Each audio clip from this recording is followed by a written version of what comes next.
Bonjour, dans cette vidéo, je vais vous expliquer quelles sont les compétences clés marketing qu'il faut avoir pour réussir en dropshipping. Mon nom est Florent Garnereau, je suis fondateur de Service Conseil Gagnéo. Je vous explique ce sujet parce que j'ai eu un appel il y a quelques semaines d'une dame qui suivait une formation sur le dropshipping. Bon, on va définir c'est quoi le dropshipping. Le dropshipping, c'est une technique qui permet de vendre en ligne des produits que vous n'avez pas en inventaire. Ça veut dire quoi? Ça veut dire que la personne développe un site web, elle le connecte à un fournisseur en Asie, et donc ce qui se passe, c'est que toutes les ventes sont envoyées directement au fournisseur en Asie, et le fournisseur chinois, lui, va tout de suite préparer la commande, l'emballer et l'envoyer à votre client. Donc, plus d'inventaire, plus de frais de stockage, etc. etc. Donc, c'est un avantage, ça permet d'avoir une boutique en ligne rapidement sans investir dans l'inventaire. Le problème, c'est que cette technique, il y a plein de gens qui se sont emparés et qui se sont mis à vendre des formations. Formation pour, soi-disant, vous allez être libre financièrement si vous faites du dropshipping, vous allez devenir millionnaire, etc. etc. Ces formations, quand on vous vend ces formations, qui valent quand même assez cher, hein, j'ai déjà vu des formations à plusieurs milliers de dollars, 3, 4, 5 000 dollars pour des formations. Ces formations, ce qu'ils ne vous disent pas, c'est qu'il faut avoir des compétences en marketing numérique très fortes pour vraiment être capable de rentabiliser une boutique e-commerce et surtout une boutique en dropshipping. Je vais vous expliquer un peu les besoins en formation que vous allez avoir si vous voulez partir dans ce domaine-là. La première, c'est l'outil, le e-commerce que vous allez utiliser. Dans la plupart des cas, quand on fait des formations de ce type-là, on va nous proposer un WordPress avec un WooCommerce. Donc ça, c'est un moyen d'avoir une boutique en ligne facilement et rapidement. Le gros défi de ça, c'est que dans beaucoup de cas, ils vont vous vendre l'idée d'utiliser des canevas. Des canevas, c'est des templates standards là, qui permettent de donner un style au site. Ces canevas-là, vous pouvez les personnaliser jusqu'à un certain niveau, mais il va vous falloir une maîtrise de WordPress, de WooCommerce assez importante, puis même de développement, puis de la programmation, pour être capable de vendre votre site crédible. Quand vous arrivez sur un site web, puis vous voulez acheter sur une boutique en ligne, vous allez regarder la qualité du site. Vous allez dire, hey, ça c'est un site professionnel. Ah, là, ça, j'ai confiance au site. Dans beaucoup de cas, les sites WordPress, les gens qui sont derrière ne maîtrisent pas l'outil comme ils devraient. Et donc, les sites sont plus ou moins bien faits. Ce qui fait qu'on n'a pas confiance dans le site. Et donc, si vous n'avez pas confiance, le taux d'achat va être très, très bas. Parce qu'un site où on n'a pas confiance, on ne va pas vouloir acheter. Donc, il faut vraiment maîtriser la qualité du site pour produire un site web e-commerce de qualité qui va vous permettre de créer la confiance chez l'internaute qui dit « Ah ouais, c'est un site de confiance, donc je peux acheter sur ce site ». Ça prend souvent une équipe, ça prend un développeur ou un intégrateur qui va vous configurer certains éléments pour rendre vraiment le site beau, efficace. Ça, c'est une grosse lacune des formations, on ne vous apprendra pas ça. Ça, c'est le premier élément important. Deuxième élément, quand on a un site web, on va essayer de l'indexer. On va essayer de l'indexer dans les outils comme Google. Donc, il faut qu'il soit visible. Donc, pour ça, il y a des choses à faire. Premièrement, on va intégrer par exemple Google Search Console. Google Search Console, c'est un outil qui permet de dire à Google « Hey, ça c'est mon site ». Donc là, il y a des configurations à faire pour configurer notre site web et l'outil pour qu'il se parle.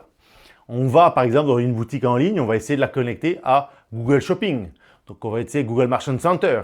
Donc il y a toutes des règles à mettre en place, il y a toutes des connexions à créer pour que tous nos produits soient visibles aussi là-dedans. Après, on va essayer de mettre de l'analytique. On va implanter Google Analytics qui nous permet d'aller voir le trafic, de comprendre le trafic, de l'analyser. Mais on va implanter un outil comme Google Tag Manager.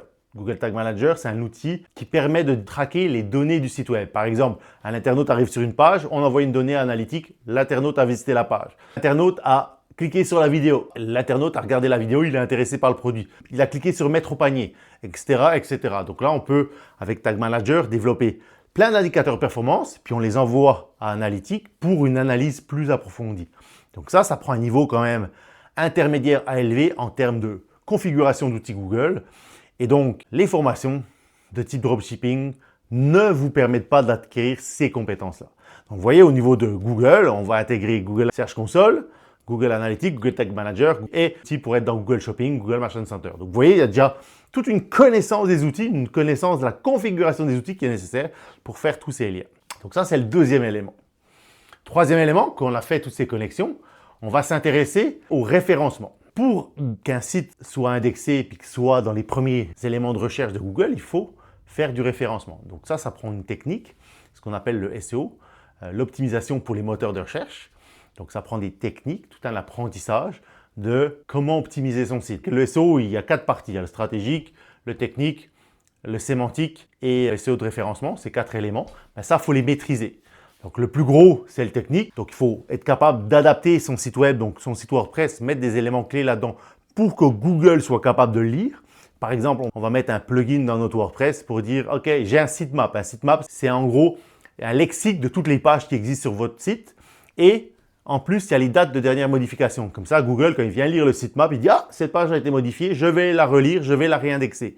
Donc, il y a des éléments clés comme ça à mettre en place, des petits éléments techniques. Après, quand on fait une page, il y a tout le texte, le champ sémantique, comment on écrit une page pour qu'elle soit bien référencée, ça s'apprend. Et après, il y a tout le SEO de référencement, donc comment je crée des liens qui pointent vers mon site pour que mon site ait une certaine notoriété sur le web, puis que Google dise « Ah, c'est un site intéressant, c'est un site qui a des contenus que je comprends, voici de quoi parlent les pages, ah, et puis en plus, il y a des références, ah, je vais l'indexer de la bonne façon. » Donc tout ça, cet environnement-là, c'est un apprentissage. Donc le référencement d'un site, c'est un apprentissage au niveau technique, au niveau écriture, et il faut le maîtriser. Donc vous voyez, on a déjà 3 éléments en marketing qui sont importants. On a vu le site web, la qualité du site web.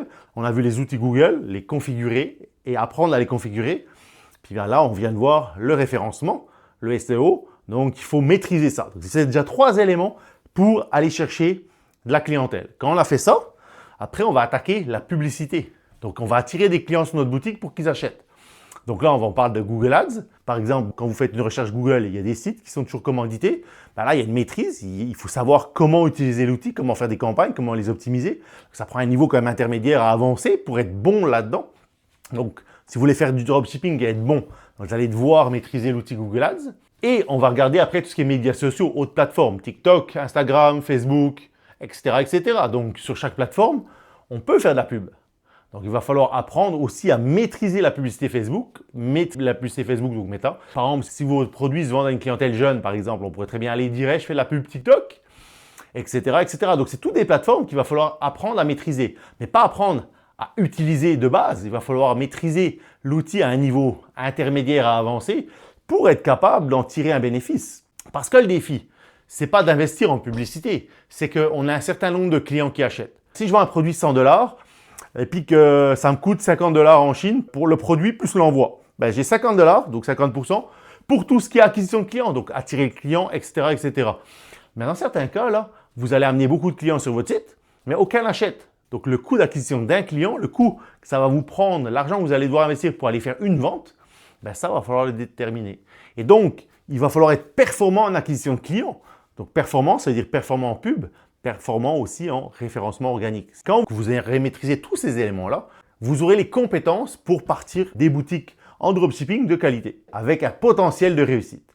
Donc vous vous rendez-vous compte, on parle de gens qui vous vendent l'idée « Hey, c'est facile dropshipping, tu vas faire de l'argent, tu vas être libre financièrement ». Mais en réalité, c'est beaucoup plus complexe. Ça prend beaucoup plus de connaissances que ce qu'on vous vend. Pour être performant, il faut maîtriser quand même beaucoup d'éléments. Donc si je fais un wrap-up de tout ça, je fais une formation de dropshipping de base, parfait. Puis là, je vais me lancer là-dedans. Là, je vais aller me former après en WordPress, WooCommerce. Comment l'améliorer?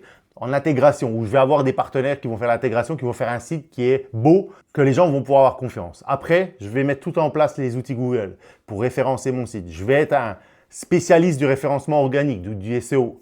Et après ça, pour l'acquisition client non organique, donc où je paye de la pub, il faudra que je maîtrise Google Ads ou Facebook Ads ou une plateforme de médias sociaux pour attirer la clientèle, pour qu'elle vienne après acheter mes produits. En plus de tout ça, il ne faut pas oublier que quand on fait du dropshipping, on va essayer d'être dans des niches. Donc, il va falloir trouver une niche intéressante et déterminer une clientèle cible parce que mieux la clientèle est ciblée, plus vous risquez de vendre. Donc, il y a tout un travail de marketing de base à apprendre à faire. Donc, un plan marketing, une analyse de marché, une analyse de la clientèle, etc., etc. Tous ces éléments-là vont être importants. Ces éléments-là, complémentaires, vont vous aider à être efficace aussi. Donc, vous vous rendez-vous compte, faire de l'argent en faisant du dropshipping, ce n'est pas si simple.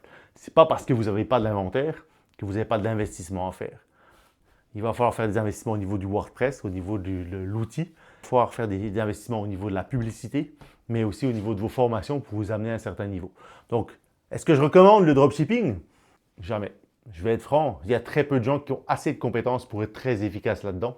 J'ai rencontré très peu de monde qui ont l'ensemble de ces compétences-là pour être performant en dropshipping et à faire de l'argent avec. Donc, dans la plupart des cas, je suis arrivé dans des projets de dropshipping où on me demandait mon avis. Les gens perdaient de l'argent et on avait perdu déjà pas mal. Il y avait beaucoup d'investissements, mais aucune vente ou très peu de ventes. Vous voyez la problématique. Donc, le dropshipping, je ne vous le recommande pas. Mais si vous voulez en faire, faites-le, mais formez-vous. C'est ma recommandation. Formez-vous sur tous les éléments que je vous ai cités. Merci d'avoir regardé cette vidéo et à la prochaine.